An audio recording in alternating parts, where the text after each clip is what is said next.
Neçə dənə surə deyiblər, can verənin yanında oxuyun. Biri də Saffat surəsidir. Düzdür, Yasin də deyiblər, Ər-Rəhman da deyiblər. Biri də Saffat surəsidir.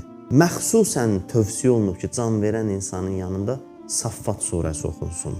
Niyə Saffat? Çünki hər surənin öz xasiyyəti var. Saffat surəsinin xasiyyəti budur ki, insanın vəsvəsələrini dəfn eləyir. Vəsvəsədən amanda qalmaq üçün Saffat surəsini çox oxuyun. Bir nəfərin çox vəsvəsəsi varsa, dərmanı Saffat surəsindədir. Çox oxusun onu. Çünki o surənin xasiyyəti budur ki, şeytanın vəsvəsəsindən insanı qoruyar. Saffat surəsi şeytanın vəsvəsəsindən bir qalxandır insan üçün. Şeytanın vəsvəsələrində kömək eləyir insana. Ona görə də deyiblər ki, can verən insanın yanındakı orada artıq çox vəsvəsə var. Saffat surəsi oxuyun ki, o kömək olsun ona o vəsvəsələrdən qurtulmağa. Ki, imanı əlindən çıxmasın.